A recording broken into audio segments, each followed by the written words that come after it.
सरकापुर गांव में झुमरू नाम का एक दुबला पतला कमजोर नाई रहता था। उसकी कमजोरी का ज्यादातर गांव वाले उसका मजाक और फायदा उठाते थे।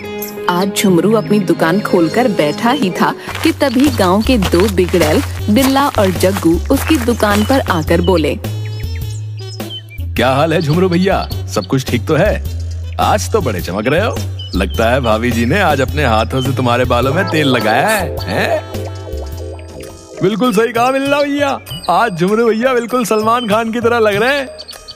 देख नहीं रहा, सिर्फ सलमान खान की तरह ही नहीं लग रहे, बल्कि मुझे तो लगता है कि झुमरू भैया की बॉडी भी बिल्कुल सलमान खान की तरह ही होती जा रही है भैया। इतना कहकर जग्गू और बिल्ला झुमरू का मजाक उड़ाते हुए हंसने लगे। अरे ऐसा मत बोलो बिल्ला भैया, अगर झुमरू भैया को कहीं गुस्सा आ गया तो हमारे तो लेने के देने पड़ जाएंगे। सही कहा यार जग्गू, कहीं गलती से झुमरू भैया ने एक थप्पड़ हम दोनों को मार दिया तो हमारे तो फिल्मी स्टाइल की तरह दांत बाहर आ जाएंगे भाई। तुम दोनों को अपने बाल कटवाने हैं क्या? बाल भी कटवाने हैं और शेप भी बनवानी है, पर ध्यान रखना झुमरू भैया, आज हम दोनों के चेहरे पर तुम्हें फेशियल भी करना है। वो क्या है ना, गांव के मुखिया की बेटी की आज शादी है और हम दोनों को उस शादी में सबसे सुंदर दिखना है। इतना कहकर दोनों कुर्सी पर बैठ गए। झुमरू ने एक एक करके उन दोनों की शेव और बाल बना दिए। जग्गू और बिल्ला ने अपने चेहरे पर खूब महंगा मसाज भी करवाया। आप दोनों के 5 हो गए। बस 500? मुझे तो लगा था कि हम दोनों के चेहरे पर फेशियल करने के तुम 5000 रुपए लोगे। आप दोनों ने चेहरे पर जो फेशियल करवाया है वो थोड़ा महंगा है, उसकी क्रीम बहुत महंगी आती है। सोच लो, कुछ और ज्यादा कर लो पैसे। आप दोनों क्यों मजाक कर रहे हैं मुझसे? अरे क्या तुम हमारी भाभी लगती हो हैं, जो हम तुमसे मजाक करेंगे हैं भाई? मैंने आप दोनों से बिल्कुल मुनासिब पैसे मांगे हैं, भला मैंने गांव में किसी से ज्यादा पैसे लिए हैं क्या? ठीक है बिल्ला, इन्हें 500 दे दो। बिल्ला के इतना बोलते ही जग्गू ने झुमरू के 5 थप्पड़ जड़ दिए और बिल्ला ने तो झुमरू के मुंह पर 2 मुक्के मार दिए। बेचारा कमजोर झुमरू जमीन पर गिर गया। झुमरू भैया देखो, पूरे 500 दिए हैं। देखो, 5 थप्पड़ मैंने मारे और बिल्ला ने तुम्हारे मुंह पर 2 घूंसे लगाकर 2 शून्य बना दिए। हुए ना पूरे 500। आइंदा से हमसे पैसे मांगे तो तेरी दुकान को तोड़कर यहाँ पर तेरा तंबू बना देंगे। बड़ा आया हमसे पैसे मांगने वाला, 1.5 पसली गई का। इतना कहकर वो दोनों चले गए। झुमरू बेचारा आंखों में आंसू लिए बैठ गया।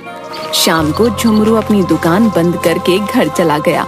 उसके चेहरे पर चोट के निशान देख उसकी पत्नी शर्मीली गुस्से से बोली, तुम्हारे चेहरे पर ये चोट के निशान कैसे हैं?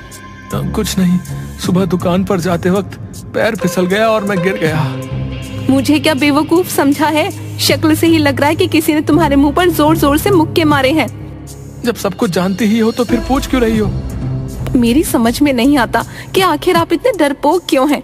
गांव वाले आपका मजाक उड़ाते हैं, जिसकी मर्जी होती है वो आपको पीट कर चला जाता है। आप कुछ कहते क्यों नहीं? कैसे कहूँ, मैं और लोगों की तरह शक्तिशाली नहीं हूँ। मैं कितना दुबला पतला हूँ, गांव वाले मुझे 1.5 पसली कहकर बुलाते हैं। अरे अगर आप दुबले पतले हैं तो क्या हुआ? क्या दुबले पतले लोगों के अंदर ताकत नहीं होती? लड़ने के लिए हिम्मत होनी चाहिए। तुम्हारे अंदर तो वो भी नहीं है। अब खड़े खड़े मेरा मुंह क्या देख रहे हो? तुम्हारे चेहरे पर नील पड़ रहे हैं, जाओ जाकर डॉक्टर बाबू को दिखा कर आओ। शर्मीली की बात सही थी। झुमरू को वास्तव में बहुत दर्द हो रहा था। झुमरू चुपचाप घर से निकलकर डॉक्टर मुरारी के घर पर चला गया। मगर मुरारी के घर जाकर हैरान रह गया। अरे मुरारी जी, आपका कमरा तो किसी साइंटिस्ट के कमरे जैसा लग रहा है। दरअसल मुझे डॉक्टरी करने के साथ साथ प्रयोग करने का भी बहुत शौक है। झुमरू, खैर ये सब छोड़ो, ये बताओ कि कैसे आना हुआ? मेरे चेहरे पर बहुत दर्द हो रहा है। झुमरू के कहने पर डॉक्टर मुरारी झुमरू के चेहरे को गौर से देखने लगे। लगता है आज तुम्हें फिर से किसी ने पीटा है, और मेरा ख्याल है तुम्हें किसी और ने नहीं बल्कि जग्गू और बिल्ला ने ही पीटा है। आपने बिल्कुल सही पहचाना। एक तो उन लोगों ने मेरे पैसे भी नहीं दिए और ऊपर से मुझे मारा भी अलग से। क्या तुम्हारे पैसे भी नहीं दिए और तुम्हें पीटा अलग से? आखिर तुम इतना डरते क्यों? क्या तुम्हें गुस्सा नहीं आता? बहुत आता है। मन तो कर रहा था कि उन दोनों का मुंह तोड़ दूं, लेकिन मैं जानता हूं कि अगर मैं ऐसा करता तो और ज्यादा मार खाता। वैसे आप ये शीशी में क्या बना रहे थे? उसमें से धुआं निकल रहा था। मैं एक ऐसी दवाई तैयार कर रहा हूं कि जिसे पीकर इंसान इतना शक्तिशाली हो जाएगा कि एक ही मुक्के से वो चट्टान को भी तोड़ देगा। डॉक्टर की बात सुनकर झुमरू हैरत में पड़ गया। अगर ऐसा है डॉक्टर साहब तो वो दवाई आप मुझे पिला दीजिए। पागल हो गए हो क्या? पहले जानवरों के ऊपर प्रयोग किए जाते हैं, इंसानों के ऊपर नहीं। कहीं तुम्हें कुछ हो गया तो मैं जेल चला जाऊंगा। ठीक है डॉक्टर साहब, तो आप एक काम कीजिए, मुझे कुछ दवाई लिख दीजिए ताकि मेरा दर्द कम हो जाए। झुमरू के कहने पर डॉक्टर ने झुमरू को कुछ टैबलेट दे दी। झुमरू को गोली खाकर आराम मिल गया और झुमरू अपने घर चला गया। कुछ दिन ऐसे ही चलता रहा।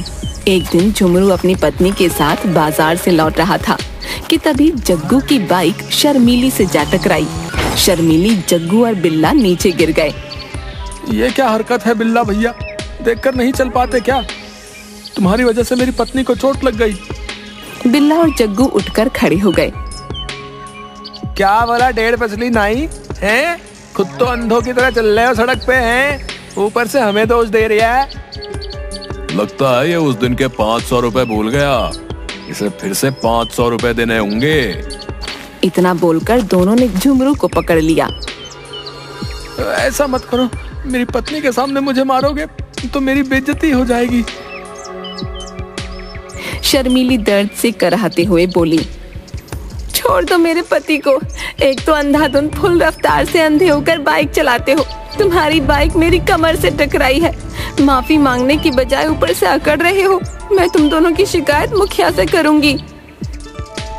शौक से कर दो, मुखिया हमारा क्या बिगाड़ लेगा है? वो तो खुद हमारे पिता से उधार पैसे मांगने आता है। मत बोलो, मेरे पिता और बिल्ला के चाचा इस गांव के जमींदार हैं। वैसे भाभी, तुम्हारी कमर इतनी नाजुक है तो हम क्या करें? अरे शर्मीली भाभी, इस डेढ़ पसली में क्या रखा है? हम दोनों से दोस्ती कर लो, तुम्हें रानी बनाकर रखेंगे, रानी। ये क्या बकवास कर रहे हो तुम दोनों? तुम्हें शर्म नहीं आती? मेरे ही सामने मेरी पत्नी को छेड़ रहे हो। हाँ छेड़ रहे हैं, तो तू क्या कर लेगा बे? हैं? ओ यार, क्यों इस डेढ़ पसली से खामखा बात करके अपना वक्त बर्बाद कर रहा है? ओए जड़ दे 2-3 गाल पर। बिल्ला के कहने पर जग्गू ने 2-3 थप्पड़ झुमरू के गाल पर जड़ दिए और वो दोनों झुमरू का मजाक उड़ाते हुए वहाँ से चले गए। जब तुम मेरी सड़क पर इन लड़कों से मेरी रक्षा नहीं कर सकते तो फिर तुम्हारे पति होने का क्या फायदा? डूब मरो चुल्लू भर पानी में। इतना कहकर शर्मीली गुस्से से वहाँ से चली गई।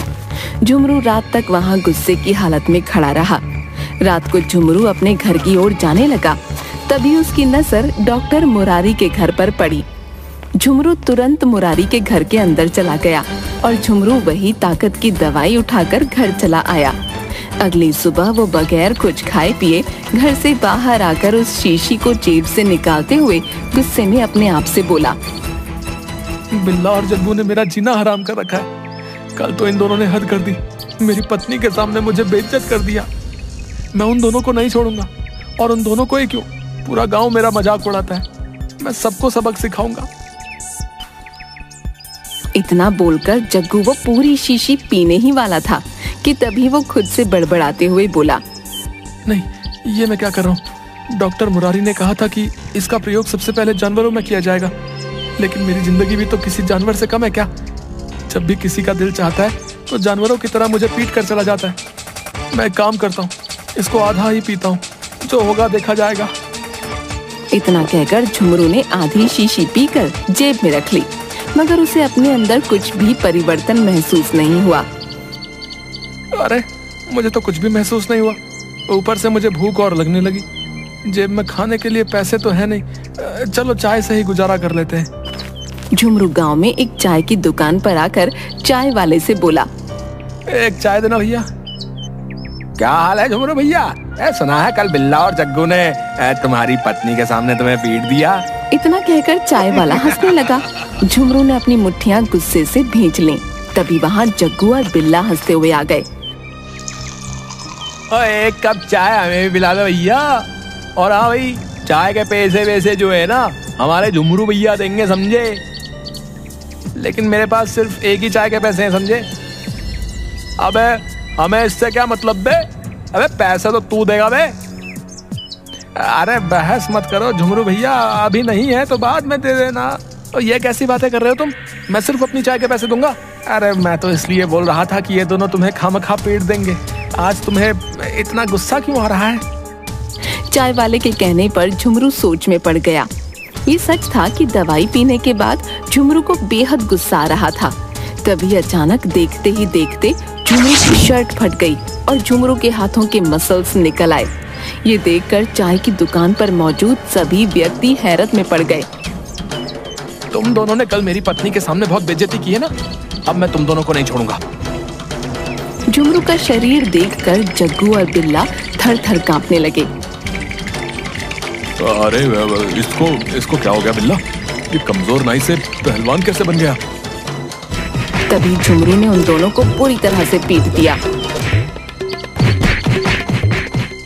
बिल्ला और जग्गू की पसलियां तोड़कर झुमरू गुस्से से चाय वाले से बोला, क्यों रे, तुझे बड़ी हंसी आ रही थी मुझे देखकर, हैं? अरे नहीं झुमरू भैया, हम तो आपकी भलाई के लिए बोल रहे थे, हम सब आपके साथ में हैं। आते ही तूने मेरा सबसे पहले मजाक उड़ाया था। उन दोनों से कुछ कहने के बजाय तू मुझसे ही चाय के पैसे मांग रहा था, है बे? इतना कहकर झुमरू ने लातों और घूंसों से चाय वाले का मुंह लाल कर दिया। चाय वाला बेहोश होकर गिर पड़ा। पूरे गांव में हाहाकार मच गया। कुछ ही देर में गांव का जमींदार चौधरी अपने आदमियों को लेकर गुस्से से झुमरू के घर पर पहुंचकर उसकी पत्नी से बोला, कहाँ है तेरा पति झुमरू? उसने मेरे भतीजे और बेटे को इतनी बुरी तरह से मारा है कि उनकी पसलियां तक तोड़ दी। ये कैसी बात कर रहे हैं आप चौधरी जी? मेरे पति तो बेहद दुबले पतले और बहुत सीधे हैं। उल्टा तुम्हारे बेटे और भतीजे ने कल बाइक से मेरी पीठ पर चोट मार दी और मुझे छेड़ा। और अरे बकवास मत कर शर्मीली, हैं? अरे पूरे गांव में तेरा पति सबको बेदर्दी से पीटता फिर रहा है, हैं? तभी अचानक वहाँ पर झुमरू आ गया। झुमरू को देखकर चौधरी थर-थर कांपने लगा और अपने आदमियों से बोला, अरे देखते क्या हो, अरे निकाल दो इसकी सारी पहलवानी। चौधरी के कहने पर चौधरी के आदमी झुमरू को मारने के लिए बढ़े, मगर झुमरू ने देखते ही देखते चौधरी के सारे आदमियों को धूल चटा दी। ये देखकर चौधरी डरकर वहां से भागने लगा। झुमरू ने तुरंत चौधरी को पकड़ लिया। कुछ देर पहले तेरे बेटे और भतीजे को मारा था, अब तेरी बारी है। इतना कहकर झुमरू ने चौधरी को भी बुरी तरह से पीट दिया। चौधरी दर्द से कराहता हुआ वहां से चला गया। अजीब, ये आपको क्या हो गया? आप तो बेहद दुबले पतले थे, अचानक इतने तगड़े कैसे हो गए? ये सब डॉक्टर मुरारी की दवाई का कमाल है। अब मैं हमेशा ऐसा ही रहूंगा और सारे गांव वालों का जीना हराम कर दूंगा। तभी दवाई का असर खत्म हो गया और झुमरू अपनी पहले जैसी अवस्था में आ गया। अरे ये तो आप पहले जैसे हो गए। नहीं, मैं पहले जैसा नहीं होना चाहता, अभी भी दवाई मेरे पास है। झुमरू शीशी निकालकर पीने ही वाला था कि तभी डॉक्टर मुरारी दौड़ता हुआ वहां आ गया। अरे झुमरू भैया, ये क्या कर रहे हो? इस दवाई को मत पियो। अरे नहीं, इस दवाई की वजह से आज मैंने उन सबको धूल चटा दी जो मेरा मजाक उड़ाते थे। अरे झुमरू भैया, कल पूरी रात मैं इस दवाई को घर में ढूंढता रहा, लेकिन जब सुबह मुझे पता चला कि तुमने सबको पीट दिया तो मैं समझ गया कि ये दवाई तुमने पी ली है। ये दवाई वैसी नहीं है जैसा तुम समझ रहे हो। दूर हट जाओ डॉक्टर मुरारी, और तुम मुझे इस तरह की और दवाई बना कर दो। झुमरू, मैं तुम्हें वही बताने की कोशिश कर रहा हूँ। ये दवाई सिर्फ कुछ देर के लिए इंसान को थोड़ा सा आकार बढ़ाकर मसल्स बना देती है, लेकिन ताकत पैदा नहीं कर सकती। आप कहना क्या चाहते हैं? वही जो तुम सुन रहे हो। इसे पीने से सिर्फ तुम्हारे मसल्स और थोड़ी सी लंबाई बढ़ेगी, लेकिन जिन गांव वालों को तुमने पीटा है वो तुम्हारी खुद की ताकत है झुमरू। मैं नहीं मानता। अगर ऐसी बात है तो फिर मुझे गुस्सा क्यों आ रहा था? झुमरू, इस दवाई को पीने के बाद सिर्फ इंसान को थोड़ा सा गुस्सा आ जाता है। जब तुम्हारे शरीर का आकार और मसल्स बढ़ गए तो तुम्हें उसे देखकर हिम्मत आ गई। जबकि सच तो यह है कि अगर तुम इसे नहीं भी पीते और अपने अंदर हिम्मत पैदा कर लेते तो तुम उन लोगों को वैसे भी मार लेते। झुमरू, तुम सिर्फ देखने में दुबले पतले जरूर हो, लेकिन तुम्हारे अंदर एक आम आदमी की तरह ही ताकत है। आप सही बोल रहे हैं डॉक्टर, शायद मुझ में हिम्मत की ही कमी थी। आज के बाद अब मैं अन्याय नहीं सहूंगा। उस दिन के बाद झुमरू ने डरना छोड़ दिया। एक दिन झुमरू उसी चाय वाले की दुकान पर चाय पी रहा था कि तभी वहाँ पर जग्गू और बिल्ला आ गए। कहीं ये लोग मुझसे बदला लेने तो नहीं आए? झुमरू उन दोनों की ओर गौर से देखने लगा। तभी जग्गू फुसफुसाकर बिल्ला के कान में बोला, अबे यहाँ तो झुमरू ना ही खड़ा है, देख कैसे हमें घूर कर देख रहा है। अबे तो हमें क्या है, हम कोई लड़ने थोड़ी आए हैं भाई। अबे ये हमें घूर रहा है, कहीं ऐसा ना हो कि ये फिर से पहलवान बनकर हमें पीट दे। तू सही कह रहा है यार, चल निकल लेते हैं यहाँ से चुपचाप, कहीं ऐसा ना हो कि ये हमें फिर से पीट दे। जग्गू और बिल्ला बड़ी फुर्ती से दुम दबाकर भाग गए। झुमरू के होठों पर मुस्कुराहट आ गई।